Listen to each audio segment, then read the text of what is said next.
Alright guys, welcome to my preview and predictions for WWE WrestleMania 31, as we're just a few hours away from the showcase of the Immortals, and after a build that I kinda struggled to get into at first, I'm now in full on WrestleMania mode and looking forward to what should be an awesome show. So before we get to the first match, here are the results to last month's WWE Fastlane predictions, which seen Hall Effect 93 and Bob Van Dam top of the pile with 6 out of 7 correct predictions, so well done to the both of you. And if you want to see how you fare with your own WrestleMania predictions, then you can head over to smacktalks.org/predictions to submit your own, and I'll then score them and post the results on Monday morning. So without further ado, let's get straight to the first match, which takes place on the 2-hour kickoff preview show and sees the WWE Tag Team Championships on the line as Tyson Kidd and Cesaro defend against the New Day, Los Matadors and the Usos. So this is a match that seems to have been thrown together quite late and seen Los Matadors return to TV after they'd seemingly been forgotten about, but have since picked up a win over the Tag Team Champions in an interspecies match that also included Natalya and El Torito, leading to more disapproval from Tyson Kidd towards his wife, which is something that's been going on for a long time now, and I think could potentially see a tipping point in the near future, maybe even at WrestleMania if Kidd berates Natalya, leading that to costing them the titles. But personally, I would love to see Kidd and Cesaro retaining the belts. As for the competitors, we'll have the instantly forgettable New Day, who seem like they would get a pretty good push with the promos leading up to the debut, but have since completely fell flat. Then there's the Usos, who got their own WrestleMania moment last year and went on to dominate the tag team division and are probably one of the favourites to walk out the new champs, which is why I'm going to go with them for my first prediction, although personally I would love to see both Kidd and Cesaro retain. Next up, we'll have the Andre the Giant Memorial Battle Royal, which sees 20 superstars battling it out for the Andre the Giant trophy, including NXT's very own Hideo Itami, who won the NXT tournament to gain entry into the match. While I can't see Itami pulling off the victory from the names announced so far, I'm expecting we'll see some dissension between Kane and the Big Show that will ultimately cause them to be eliminated, and then more dissension between Miz and Mizdow that should see Mizdow finally reach a breaking point and give the Miz just what's been coming to him. As for the winner, I have a feeling we may see Sheamus make his return, which is something I think has been spoiled with the recent promos, and if he does, then I can definitely see him winning this, but from the names announced so far, I think I'm going to go with the big guy, that is Ryback. Moving on to the main card for the show itself, and we'll have the Divas in action as AJ Lee teams up with Paige to try and rid the Divas division of the WWE's very own Mean Girls in Nikki and Brie Bella in a tag team match that really doesn't have a lot going for it, as it's something that we've seen so many times before, usually on Raw, so with nothing on the line here, it could really go either way. I know Raw seen the Bellas getting the upper hand and causing disruption between AJ and Paige, but that was followed up on SmackDown with both ladies getting back on the same page in what I thought was a great segment that seen the Bellas also come out and exchange insults. As for how it'll go down, I still don't want to rule out a Brie turn from the forgotten angle, as it would make sense for her to leave Nikki to the Wolves here with the title not being on the line, as it could then set her up to feud with Nikki over the belt, which really isn't something I particularly want to see again, although I did prefer Brie a lot more as a face, so Brie costing Nikki the match would tick all the boxes for me and leave Paige and AJ, the two women that have dominated the division over the last year, to get their own WrestleMania moment.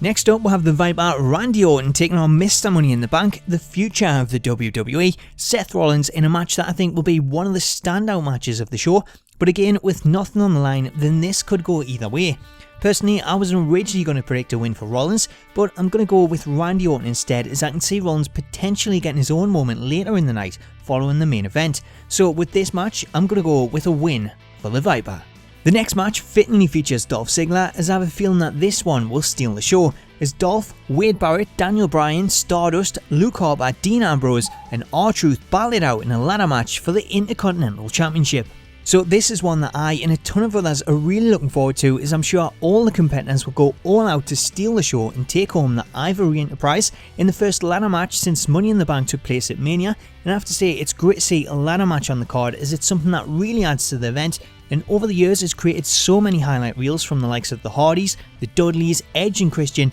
and of course Shawn Michaels and Razor Ramon, who themselves battled it out in the first ever ladder match for the Intercontinental Championship at WrestleMania 10. I've absolutely loved the way that this match has been built up and just how much focus the title has gotten, as it's really helped to bring back a lot of the prestige to the championship, and if someone like Daniel Bryan leaves as the champion, then that's going to do even more, and it's something that I would personally love to see, although there is a few other big names such as Dolph Ziggler and the unstable Dean Ambrose, who's bound to do something crazy and unstable, along with the current champion Wade Barrett, who after a lot of fun and games having his title stolen has gone into the match looking really strong as he's gotten the better of his opponents. Aside from those names, there's also R-Truth, Stardust and Luke Harper, who showed what he can do in a ladder match as he put it all on the line for his ladder match with Dolph Ziggler earlier this year, but I have a feeling that they're just in there to make up the numbers. And speaking of numbers, I find it odd that there's only 7 people in this match, as usually you would see an even number so that everyone has someone to square off against, leading me to think we could see someone like Sheamus added to the match if he doesn't return in the Andre Battle Royal. As for my prediction, I'm going to go with Daniel Bryan, as I think it's the right time to give him the title, as the new focus on elevating the second tier championships will receive a great boost with such a big name as the champion, not to mention that it's the only title Bryan hasn't yet won in the WWE. The next match sees the long-awaited in-ring debut of the Icon Sting as he goes one-on-one with Triple H, who has vowed to rid the last remnants of WCW and lay them to rest, and this is one match that I'm really looking forward to, as it's kind of got the feel of an Undertaker match, and I've absolutely loved the way that it's been booked with the dark Undertaker-like promos, which I think have been fantastically done. And you know, going back to Triple H's matches with The Undertaker, that's exactly the kind of match that I'm hoping for. A match that goes back and forth with plenty of near falls and sees Sting so close to being pinned, as Triple H throws everything he possibly can at Sting, only to ultimately fall short and not be able to get the job done, potentially taking Sting too lightly, just like he was warned not to do by Ric Flair.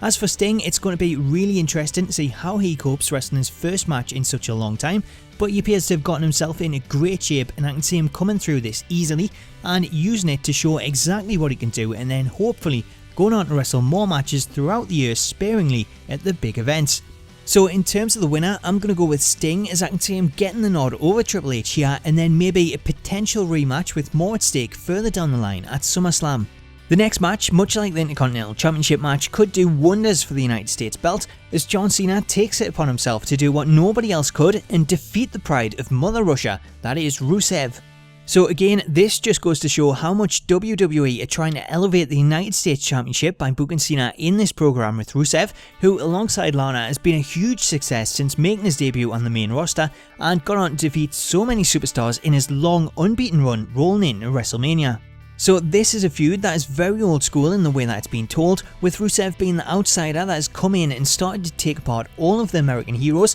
similar to the storylines that we would see in the 80s with the likes of Hulk Hogan and the Iron Sheik. On top of that, again, just like in the 80s, a manager has played a huge part in this feud, with Lana being the mouthpiece for Rusev and doing an incredible job of putting him over as a heel in the process, along with a little help from Vladimir Putin. As much as Rusev has been a success, this is the time his unbeaten run should come to an end, as with the absence of Kurt Angle, who I think would have been the perfect guy to return and beat Rusev, John Cena is the biggest US hero for Rusev to face, meaning if Rusev wins here, then there isn't anyone else in terms of a patriotic US hero to stop him. On top of that, WrestleMania 31 marks 10 years since John Cena defeated the Big Show for the United States Championship. Therefore, the stars appear to be aligned for Cena to recreate that moment and defeat Rusev for the belt, marking the 10-year anniversary. So for me, I'm going to go with John Cena to get the win, with Cena walking out the new United States Champion.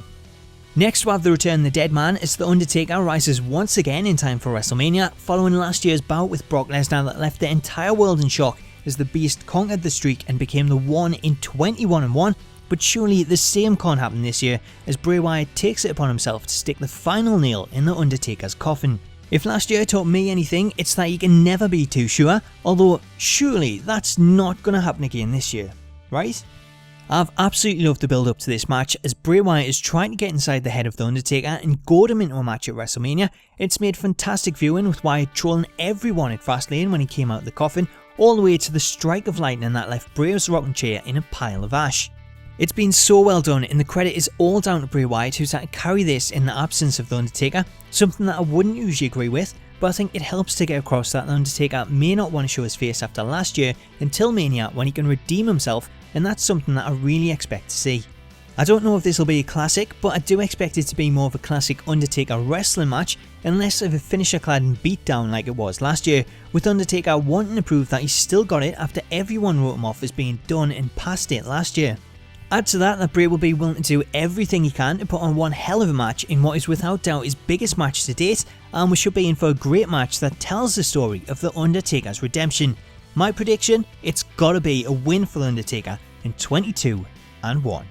Finally, it's time for the main event, a main event that just like last year nobody wanted to see following the Royal Rumble, as Roman Reigns takes on the beast that is Brock Lesnar for the WWE Championship. Originally, following the Rumble, like a lot of others, I had zero interest in this, and with the news that Lesnar's contract was due to run out, it all seemed like a foregone conclusion that Reigns would be going on to WrestleMania, where he would pick up the belt, leaving Brock to wander off into the sunset. However, here we are a few months later, and the WWE have done a pretty good job at building up Reigns, and while he may still be lacking in multiple areas, to his credit he has improved, and with a clean win over Daniel Bryan at Fastlane, he's certainly looking strong. On top of that, the foregone conclusion that Reigns would leave as the champion with Lesnar's contract run out is now gone, with Lesnar signing a new deal that will see him sticking around for the next 2 years, so there is still the possibility that Lesnar could once again leave as the champion and go home until his next big payday rolls around, something that could explain why the United States and the Intercontinental Championships have gotten a renewed focus, as they could be defended in the main event in Lesnar's absence. Even though I think that would be a great way to go in the absence of the WWE Champion, I still can't see anything other than a win for Roman Reigns, as there's been so much time and effort put into building him up as the next top guy. It would be foolish to undo all of that now, which is why I'm predicting a Roman Reigns win in what should be more of a brawl than a wrestling match, which is something I think will suit both men. The night doesn't end there though, because there's still the small matter of a certain Mr. Money in the Bank, as the true future of the WWE has the chance to make his own WrestleMania moment and cash in his briefcase to leave as the new WWE Champion. While I can see Rollins cashing in, or at least attempting to cash in following the main event, I don't know if he'll be successful, as there's no better way to make Roman look strong than having him beat both Lesnar and Rollins, plus with Dean Ambrose vowing not to let Seth cash in and become the new champion, then we're bound to see him make an appearance to try and stop him, leading to all three former Shield members at ringside where anything could happen. Ambrose could even turn on Reigns and help Rollins cash in, as it's something that not a lot of people would be expecting, and it puts the focus on all three guys going forward as the WWE then heads into the new season following WrestleMania. So guys, these are my predictions. Let me know what you think about them in the comments along with your own, and don't forget to submit your predictions to the Smacktalks Prediction League using the link in the description, as I'll post the results on Monday morning. Until then, enjoy WrestleMania, and I'll catch you later.